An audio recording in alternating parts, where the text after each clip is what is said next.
Welcome to this webinar titled Enhanced Development of Batch and Continuous Processes Using Real-Time In Situ FTIR Analytics as a PAT Tool. Developing a better synthetic route or chemical process faster with less effort is a goal that we all share.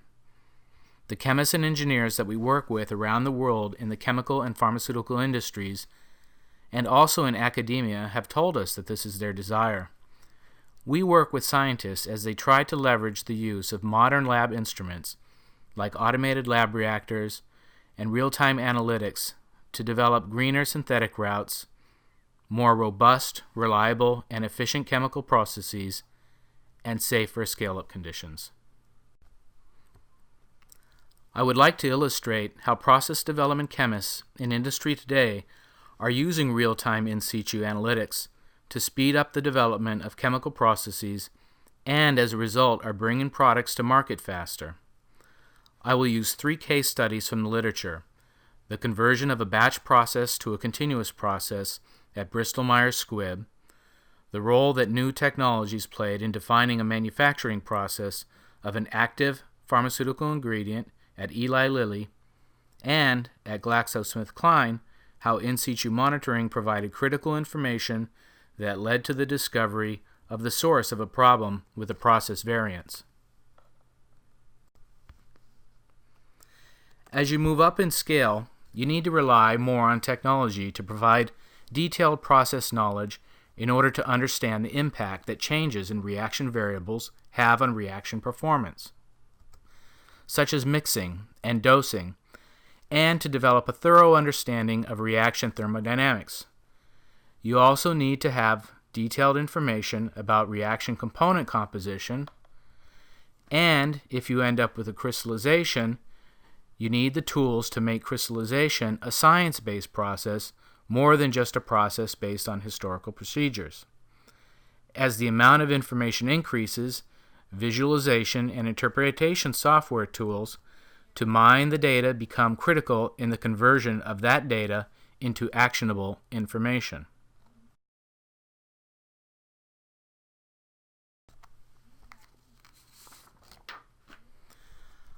I want to talk a little bit more about software, as it is one of the key enabling technologies in our workplace today.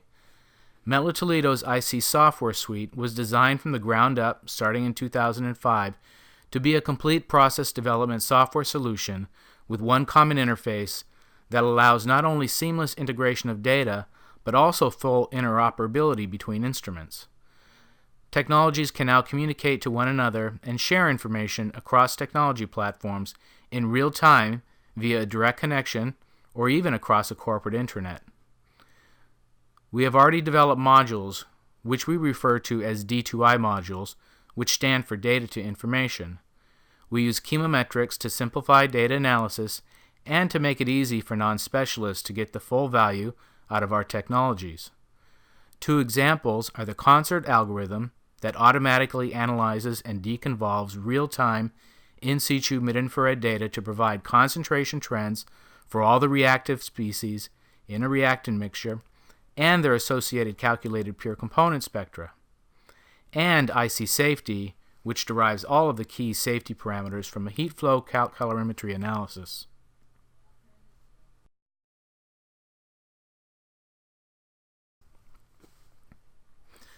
So why is real-time reaction monitoring so critical?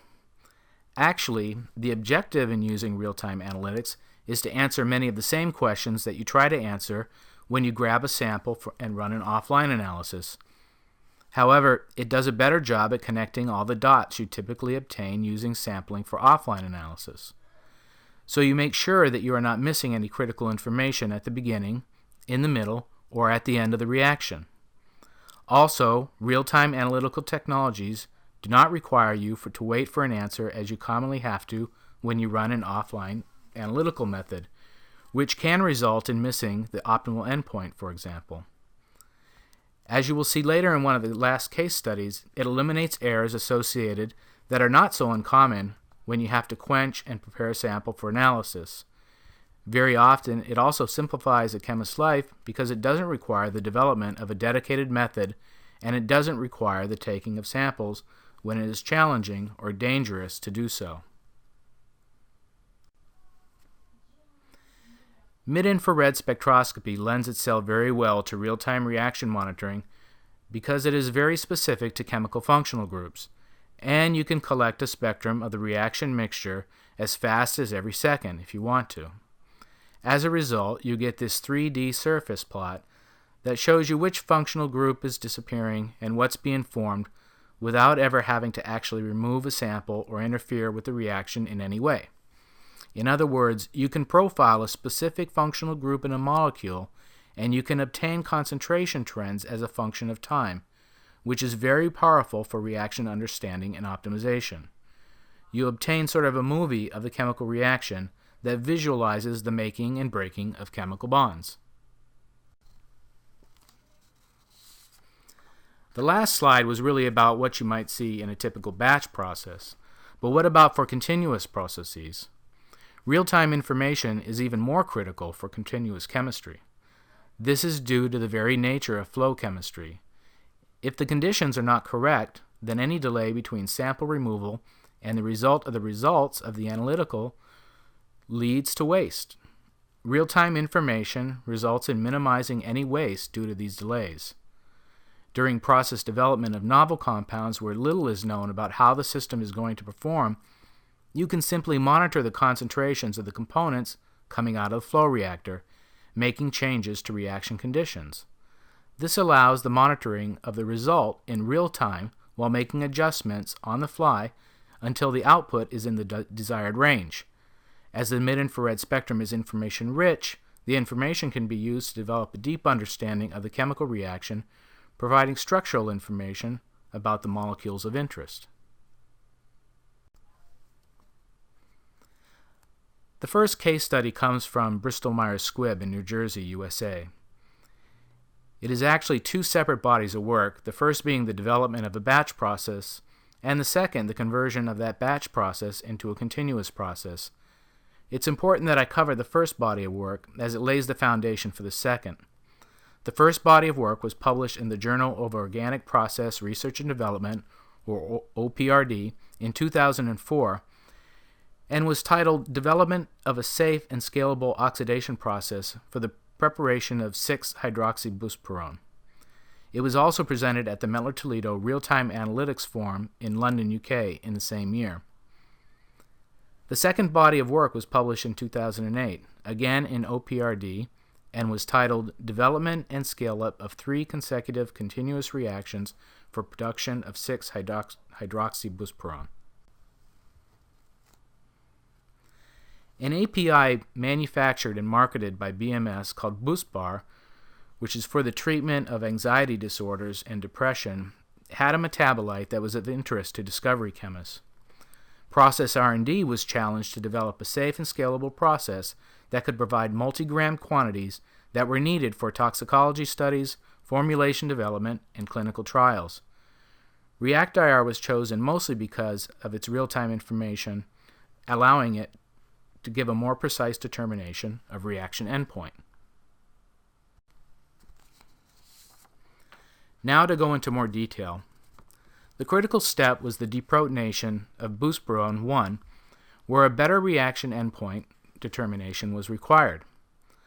A monitoring technique was needed that would allow the avoidance of product quality issues due to variability in base concentration, water content, and phosphite quality. A first experiment was conducted that showed that deprotonation was actually fast and complete within about 5 minutes. This was known by monitoring the carbonyl vibration at 1677 for buspirone and the carbon-carbon vibration of the enolate at 1627. Also, buspirone enolate seems stable at minus 25 degrees for at least 12 hours, as was seen by the stable infrared profile. However, buspirone enolate was unstable at higher temperature, and REACT-IR allowed to acquire the degradation kinetics information. As you can see in this graph, incremental changes of base show a decrease of the starting material, buspirone, and a corresponding increase in the enolate profile. These are profiles of mid-infrared absorbance at the wavelengths mentioned earlier, as a function of time, which were extracted from the previously shown three-dimensional surface plot.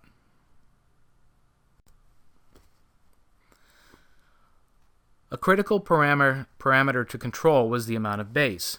An excess of base would surely cause the formation of this dihydroxybuspirone, resulting from the double deprotonation of buspirone. To ensure that excess base was not present, an improved process for the formation of enolate 3 was developed. Monitoring with FTIR, the base was charged until the signal for the starting material at 1677 wave numbers no longer declined. This indicated that complete consumption of the starting material had been achieved. A solution of starting material in THF was then charged back to the vessel in incremental amounts until the signal increased, therefore indicating a slight excess of the starting material. Quantifying the signals while correcting for changes in concentration enabled a back charge to provide approximately 1 to 3% excess of starting material.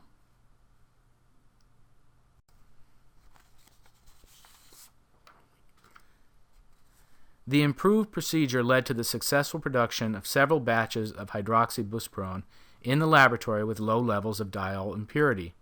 This process was ultimately implemented in the pilot plant, and 13 kilograms of buspirone was converted into hydroxybuspirone in 69% yield and greater than 99 area percent. It is important to note that monitoring the protonation by FTIR allowed for variations in the base, titer, water content, and phosphite quality. In particular, despite the ambiguous base concentration, the employment of the FTIR to control the enolization endpoint provided lower levels of diol impurities and therefore exemplified its effectiveness as an in-process control for process optimization. Looking forward, instead of manual control of base feed, you can easily imagine an interlock between FTIR automated dosing and of the base in a well-controlled reaction vessel for even better process optimization. As mentioned at the beginning of this case study, that later on in 2008, a further paper was published on this topic, this time describing the conversion of hydroxybuspirone manufacturing from a batch process to a continuous process. Again, a key point of this investigation was the ability to carefully monitor and control enolate formation using real-time FTIR. Again, the difficulty is the optimization of the amount of base fed to the process in order to minimize the amount of dihydroxybuspirone byproduct produced. The continuous process is designed as follows. A mixer is first fed with buspirone, solvent, base, and then the mix is sent to the reaction column. A reactor flow cell is located at the outlet to monitor buspirone enolate concentration. Again, it's important to note that the information gained during the development of the batch process was directly relevant for its conversion to a continuous process. The continuous chemistry was carried out as follows. The continuous process is started with an undercharge of base. So you see a high relative concentration of buspirone coming out of the column. Next, the flow rate is incrementally increased until the buspirone concentration doesn't change anymore, which means that the ratio of base to buspirone is very close to perfect stoichiometry. You can see here the gradual decrease of buspirone relative concentration as the feed rate is increased. Then, again, in order to minimize the formation of impurity 8, resulting from the double deprotonation of buspirone, the base feed rate is slightly reduced, approximately 1 to 3%, which also allowed them to maximize the yield in enolate. This is observed through a slight increase of buspirone concentration here at the end.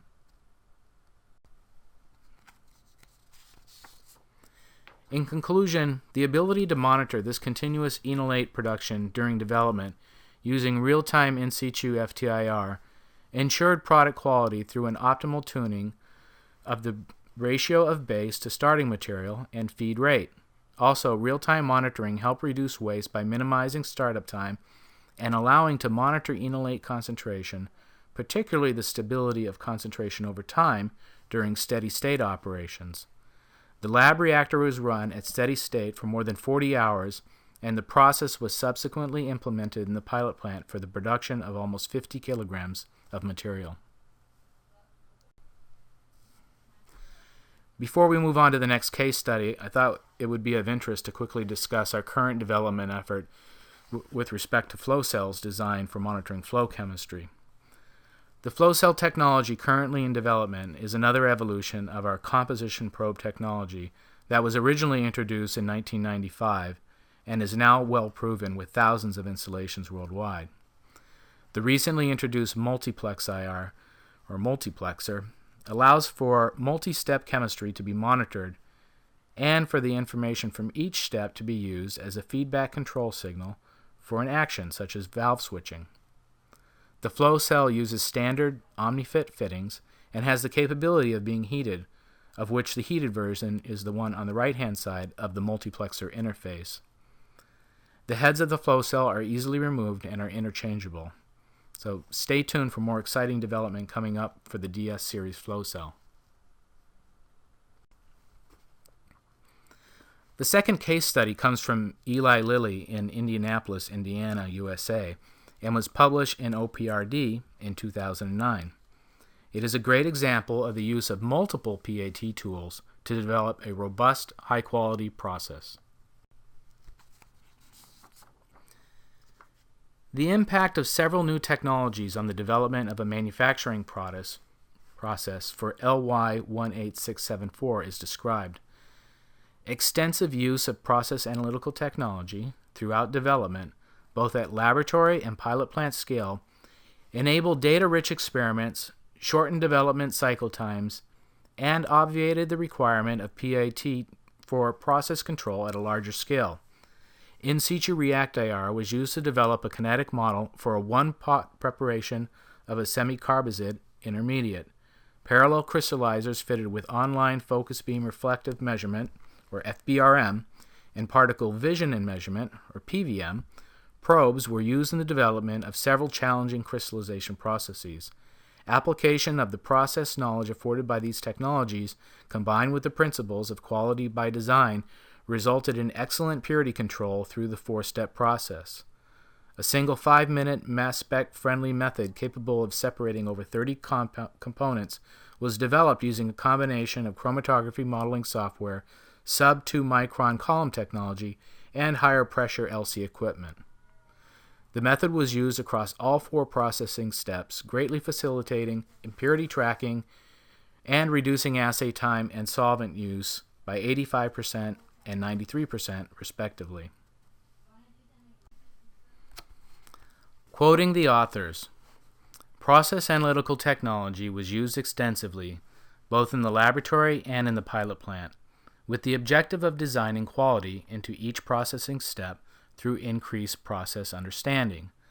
The desired result is a more robust process that consistently delivers active pharmaceutical ingredient, or API, with the appropriate quality attributes without the requirement of PAT for process control in manufacturing." End quote. This last point is subtle but important, and one which many times comes as a surprise. Many times a project is undertaken with the objective of using real-time mid-infrared analysis to monitor and control a process at a manufacturing scale. However, through a more thorough understanding of the process, by using real-time analytics, a more robust process is developed, eliminating the need to monitor it at the manufacturing scale. This supports the need to implement these PAT tools early on in process development. The starting point for the research was the route selected for further development by Dr. Christopher Schmidt and his colleagues as shown above. The convergent synthesis involves the coupling of semicarbazide 3 and carboxylic acid 5 to give acyl semicarbazide 7. A one-pot preparation and purification of semicarbazide 16 was developed to replace the 3-step sequence outlined previously. The initial process consisted of 1. Adding aqueous potassium cyanate to a solution of 15. 2. Treatment of the resulting mixture of semicarbazides with a substoichiometric amount of aqueous HCl to preferentially dissolve 17 as its HCl salt, and 3. Isolation of the desired product, 16, by filtration.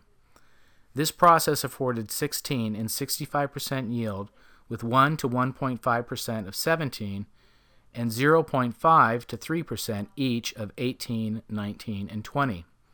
This process was selected for further development due to its operational simplicity over the three-step process.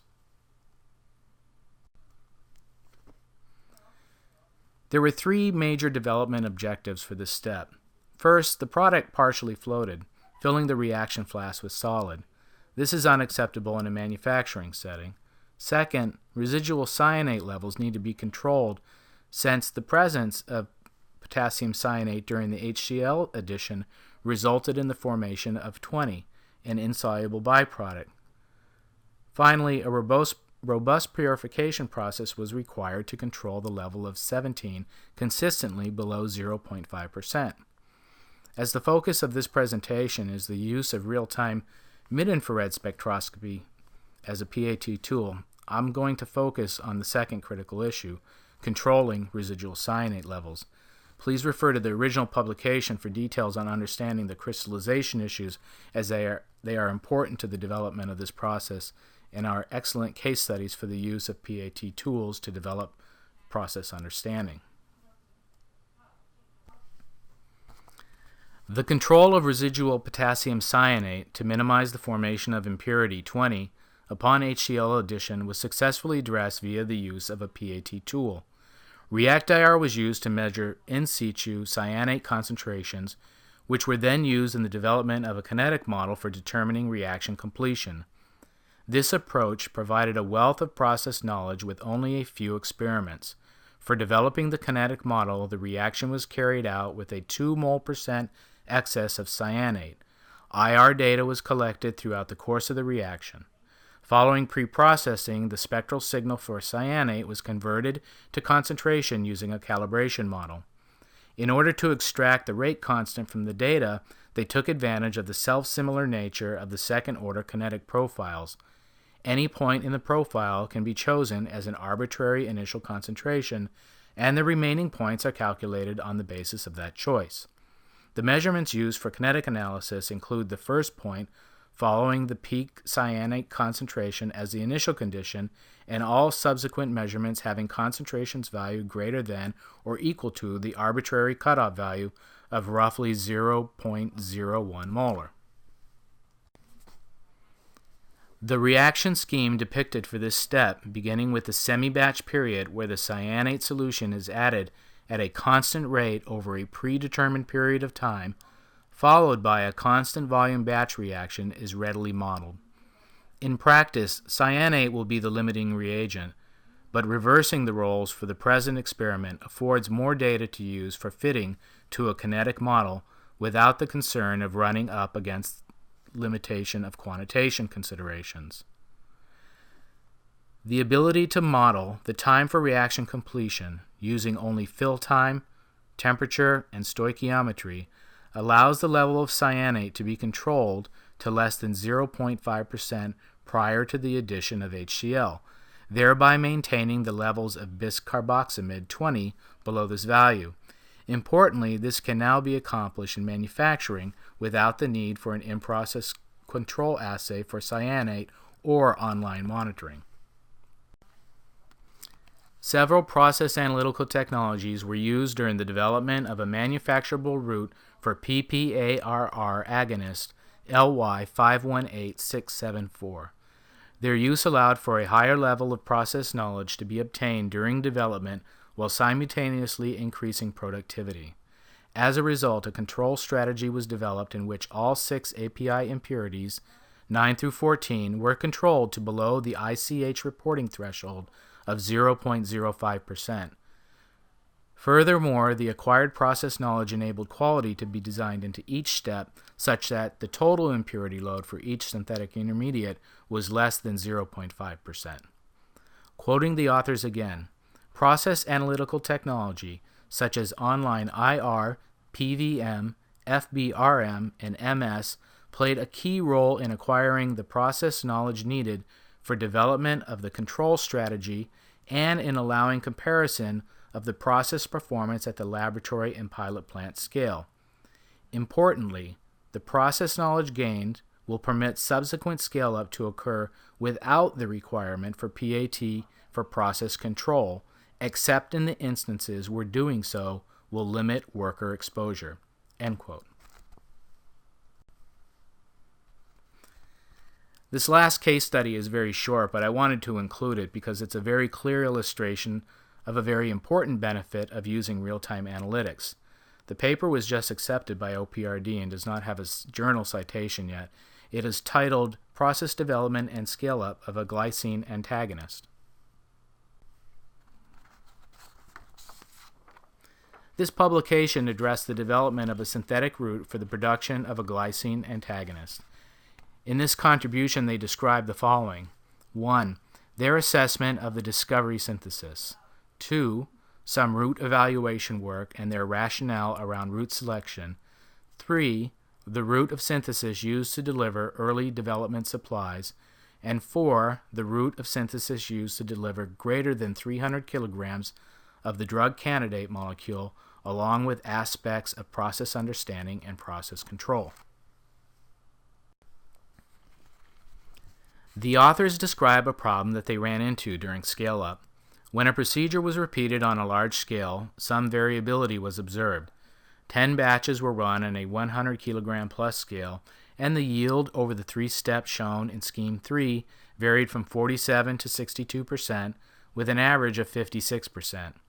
With respect to the role of real-time analytics, I simply want to quote the authors in their approach to solving this problem. Quote, "A more in-depth investigation using process analytical techniques was undertaken, monitoring the reaction with either an in situ REACT-IR probe or in a tube in an NMR machine indicated that no reaction occurred when the trimethylsilyl triflate was added to a premixed solution of amine and vinyl silane. Aldehyde was only produced when the water, initially assumed to quench the reaction, was added. This issue had been masked as the samples for in-process control had been quenched prior to analysis. These observations came as a surprise, but at least indicated the source of the variability in the process, as the reaction was not actually occurring until the quench was added." End quote. I would like to conclude by making some observations about the case studies presented here, and based on my many years of experience. As we learned from the researchers at BMS, previous process knowledge and monitoring strategies learned from batch processes can be directly applied to continuous processes. This should be extremely valuable as more and more processes are being evaluated for their capability to be run in a continuous mode.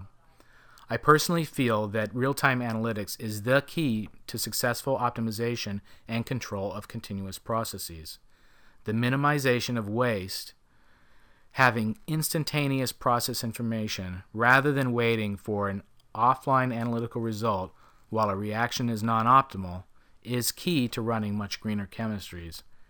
As we can easily read in the literature, the companies that have invested in these process analytical technology platforms are currently reaping vast benefits and will continue to do so as they become more adept at using these tools. Lastly, the last case study from GSK, and the reason why I included it, shows why it is important to employ these tools early on in the development of novel molecules. Don't wait for a problem to present itself before using these tools. The current generation of REACT-IR with fiber optic conduit probes makes monitoring a reaction as easy as inserting a thermocouple, and I can assure you that you will many times learn something new about reactions you may have thought you knew everything about.